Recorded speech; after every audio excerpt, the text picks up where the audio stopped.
Hello and welcome to Ask a CFO. In this podcast series, we shine a light on the different paths taken to become Chief Financial Officer and explore the personal journeys of those that have made the journey. I'm Sophie Jackson, and in today's episode, I'm joined by Sarika Joshi, Asia Pacific CFO at Hunter Douglas. Together, we explore Sarika's unique journey from her early years in India to her current role as CFO. We look at the pivotal roles that shaped her career and hear her insights on working in the US and Asia, navigating geopolitical risk, the advent of AI, and much more. Hi, Sarika. Hey, hi, Sophie. So whenever you're ready, if you could start off just by introducing yourself and your current role. Sure. So I'm currently the APAC CFO at Hunter Douglas, looking after the finance function across Asia and ANZ. And then tell me a little bit what your day-to-day looks like as a CFO. Yeah. So, of course, there is the core finance side, which is the financial performance, capital allocation, governance, cash flow. But I think the large part of the role is really about helping the business make better decisions. So my day is spent quite a bit in connecting dots across teams and markets, understanding where growth is happening or not happening, where friction is existing, what risks are emerging. And then really, what are the tough calls that we should be making as a business? So I would say it's quite interesting for me because the CFO role today really sits at the intersection of not just finance, but also strategy, operations, and change and transformation. And in regional roles, you're constantly balancing this complexity, the growth, the people, the culture, systems, technology, and just trying to create a lot of clarity in the middle of all of that. So I would say that's pretty much, what would describe my role. Amazing. I've been lucky enough to know you for quite a long time now. I think it's maybe 10 years ago that I met you in Singapore. And you have always stood out to me as a very unique person. So tell me a little bit about your early life and how you think those experiences have shaped who you are today. Yeah, sure. Yeah, it's really been good knowing you, Sophie, for a while. And, I come from India, so that's where I grew up in Mumbai. And I would say Mumbai really shapes you in a specific way. It's a city that doesn't let you be passive. So there is an energy and ambition, and I think that got into me quite early.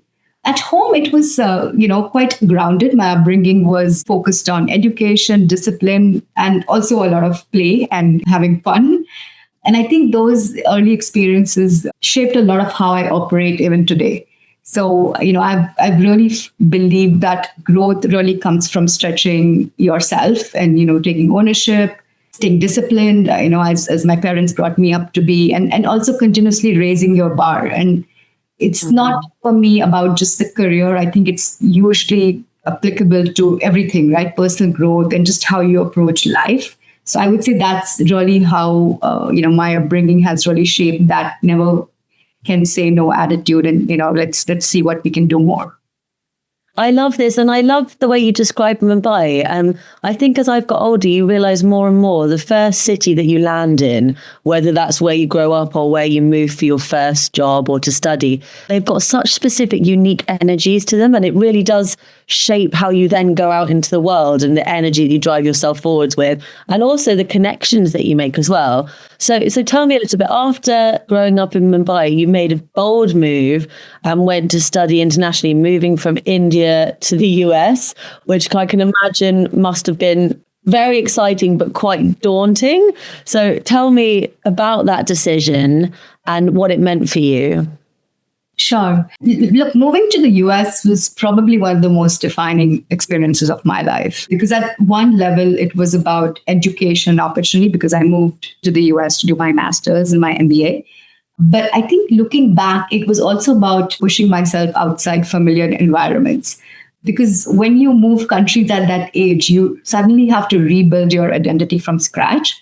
Yeah. So you learn, resilience very quickly. You become independent, adaptable, and a lot more comfortable with uncertainty.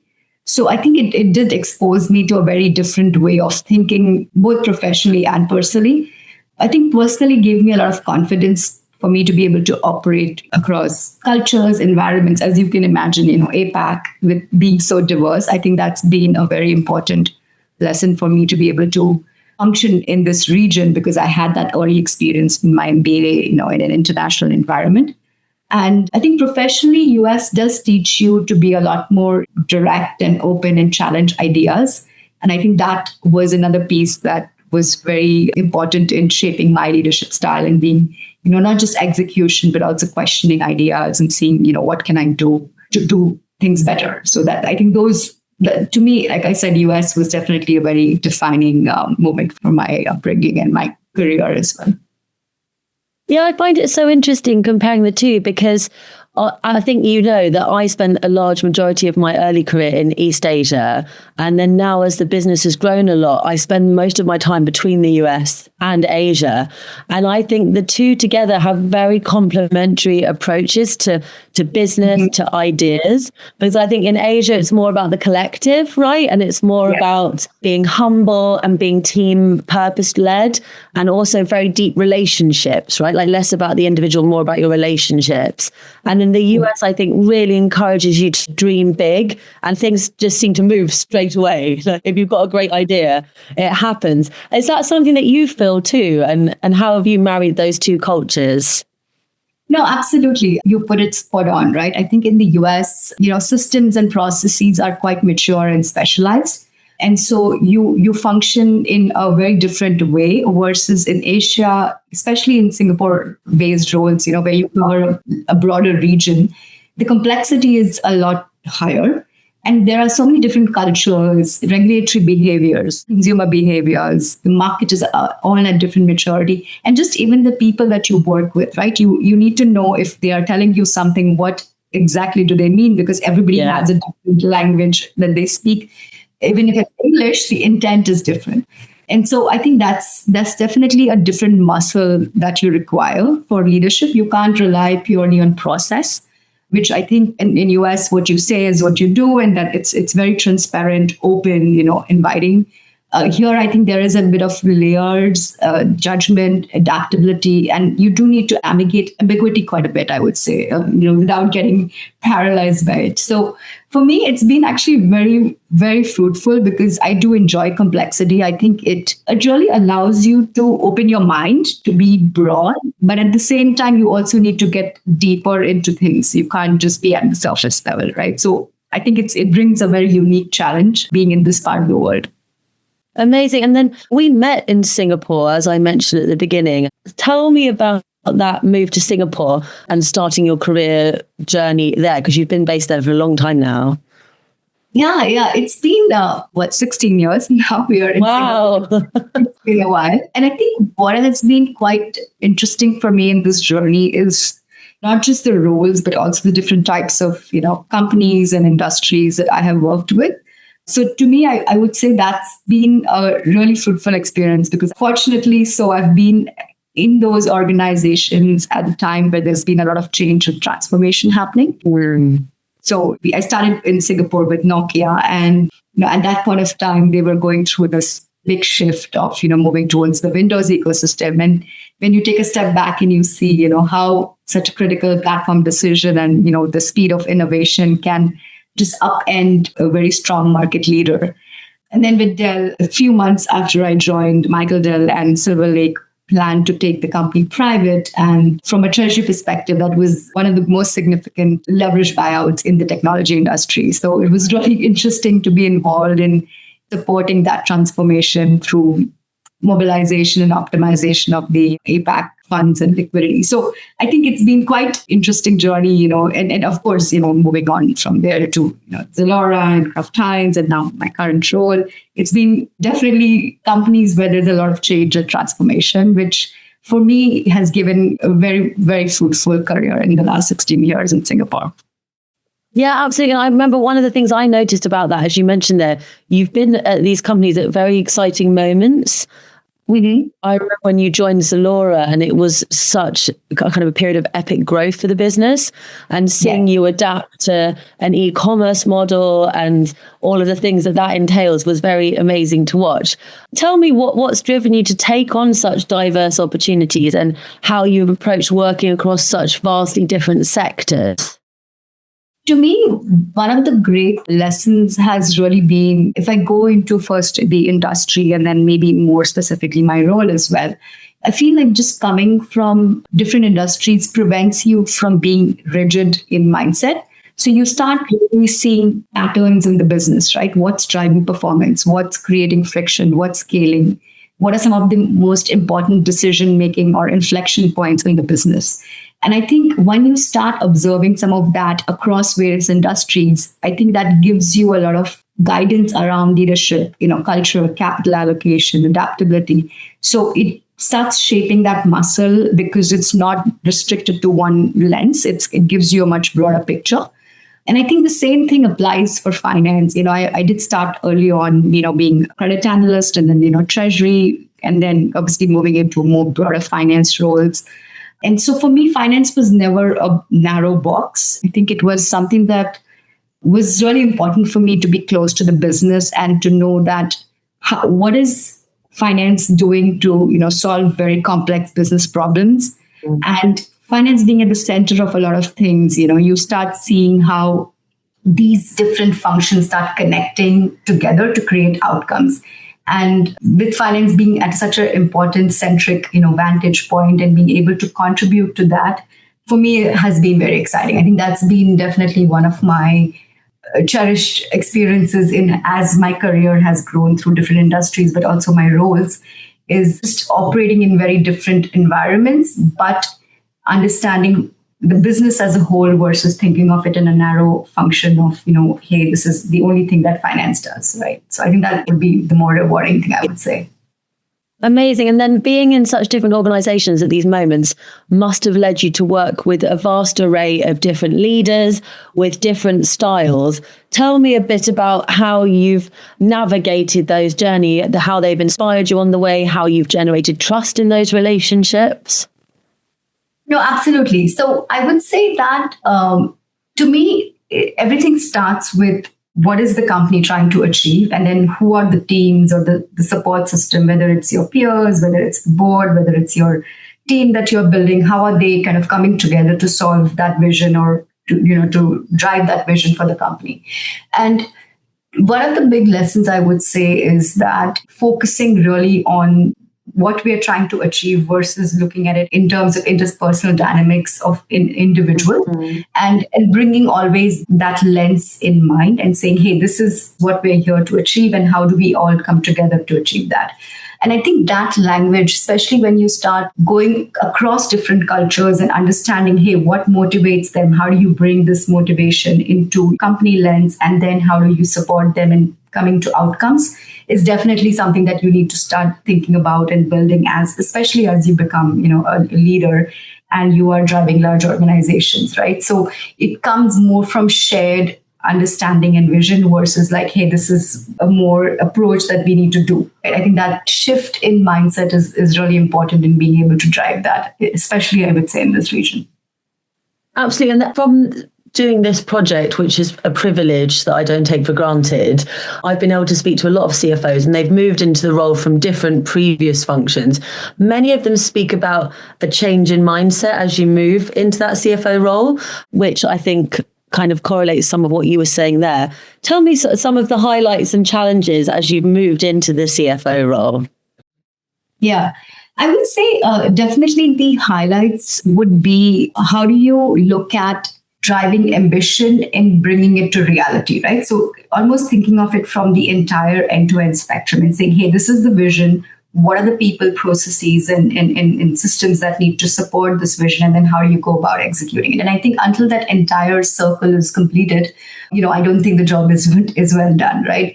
So for me, some of the big highlights, as Zalora has been an e-commerce company, they also kind of looked at monetization of other revenue channels and growing the platform business or the B2B business, from around 4 million to 60 million in NMV over 3 years was a pretty important milestone. And this wasn't a finance watching from the sidelines. It was really something kind of coming in, building the commercial structure with the commercial team, the pricing frameworks, how should we have P&L visibility?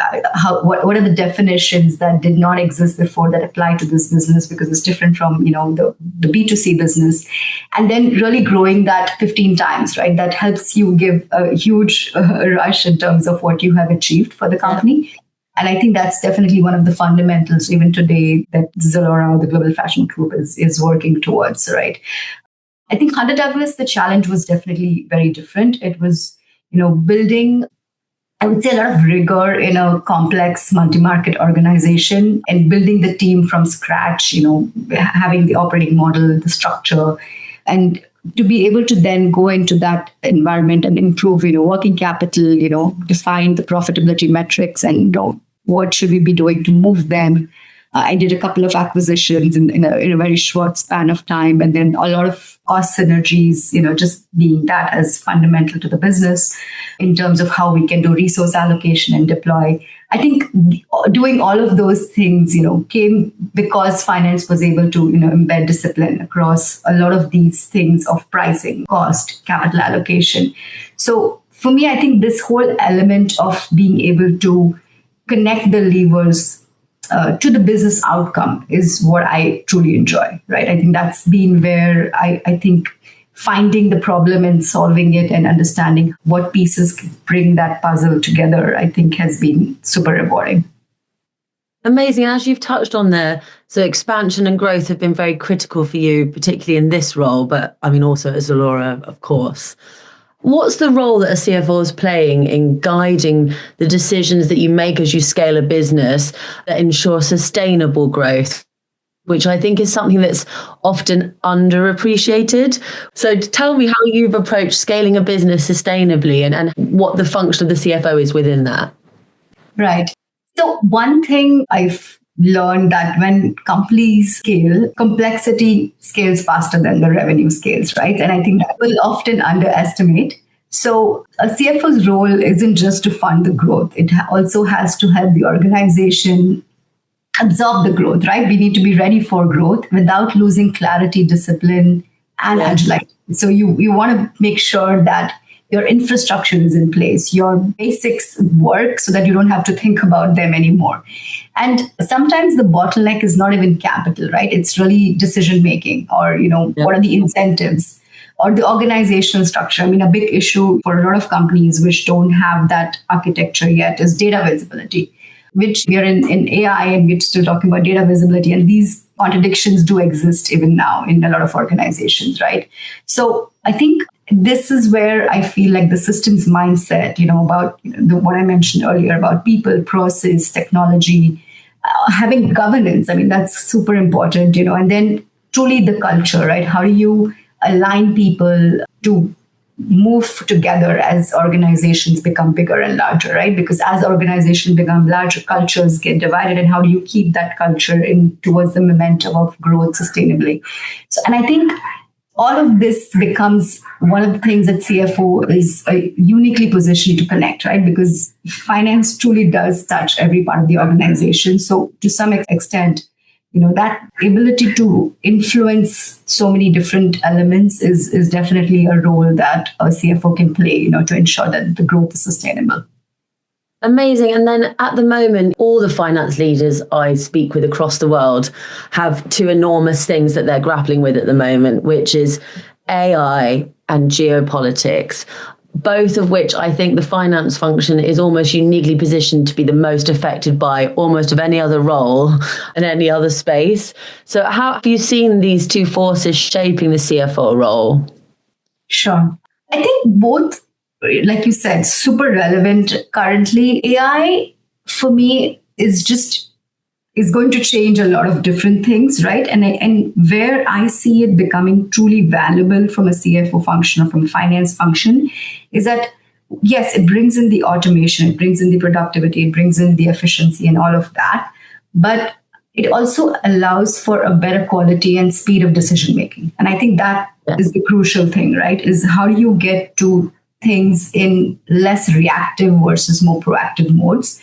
And I think that conversation shift of AI helping us do a lot more, scenario building. How should we be preparing for what's next so that teams can really focus on what's important and where management attention should go to versus some of the things which, were probably taking a lot of time, but were not creating a lot of significant value in the organization towards growth and change.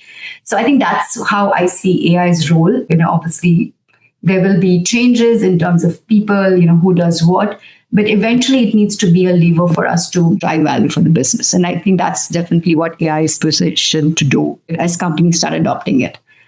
I think geopolitics have always existed, right? I don't think it's something that is new. I think what is new is how interconnected we are and how now we all get impacted by the events that happen in other parts of the world, right? And that's also not new. It's happened, over the last decade or so, where we've all become more dependent.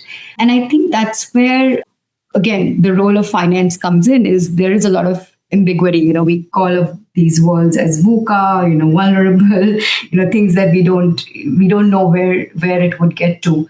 And I think the muscle of then being able to understand, how supply chain is happening or what tariffs are moving, how regulations are changing, where the capital flows.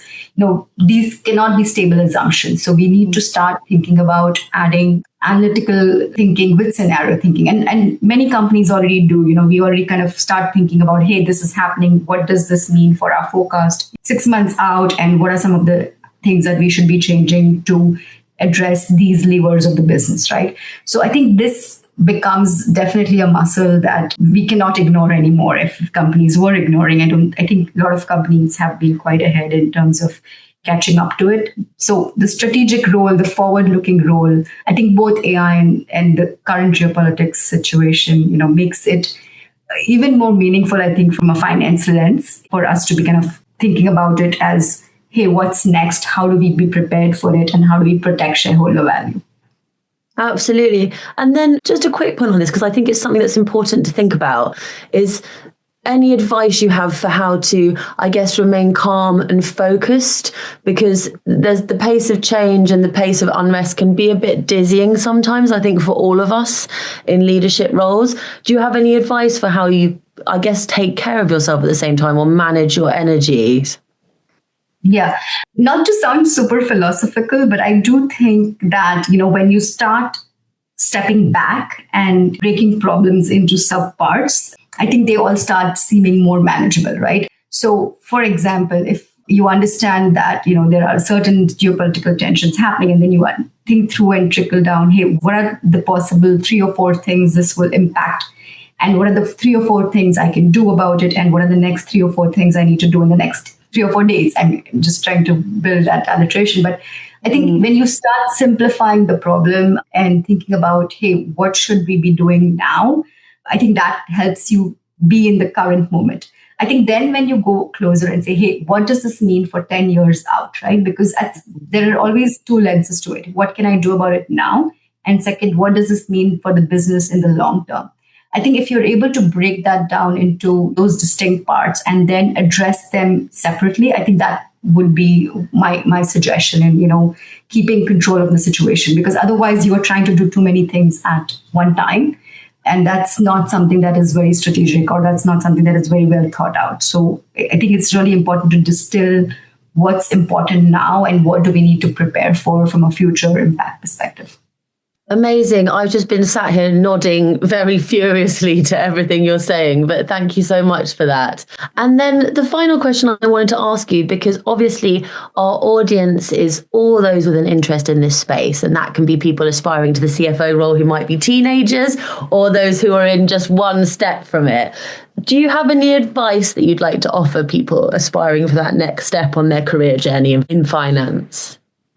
Sure. I would say, don't optimize for the next role, but think about, what are the capabilities that you are building? Because in today's world, you might be doing a lot of different things. Titles can be changing, but the capability stack that you build will always compound over decades. So I think for me, it's not about like, hey, I need to get to this position, this title, XYZ, but what am I trying to learn from this organization, bring to this organization, and what are the skill sets that I'm able to build for me to be impactful, as I progress in my journey. And I think that helps people, really start then broadening their horizons, because for me as well, thinking through, hey, what is the next challenge I can take? What are the detours that have happened in my career have been the most valuable? So, for example, the sharpest commercial instincts I've had is working in e-commerce and high growth environments, which are not finance centric, right? But I've learned so much about business in those jobs. So I think that cross pollination is super important. So, focus on capability building, but be open about which path you want to be in. Because I had a short stint in Hunter Douglas where I was also taking interim leadership of the technology function, until the CTO joined. And to me, that was eye-opening and extremely rewarding. Right. So I think it's always good to be embracing new things and challenges, because you're never going to be fully ready. So, just build your capability stack, understand businesses, see what makes them drive, and push beyond, what you probably are thinking is your defined current role. That would be my advice. Amazing. And thank you so much. I think you're one of the most determined and also compassionate corporate leaders that I've had the pleasure of getting to know. And I am so pleased that you took your time to come and speak with everyone today. So thank you so much. I've loved speaking with you. Thank you so much, Sophie. I appreciate the opportunity to speak with you as well. It's always a pleasure. A very big thank you again to our pal Sarika for joining us and sharing her story. If you enjoyed this episode, please do subscribe and share, and stay tuned for the next Ask a CFO episode as we continue to share the journeys of current and former CFOs across the world.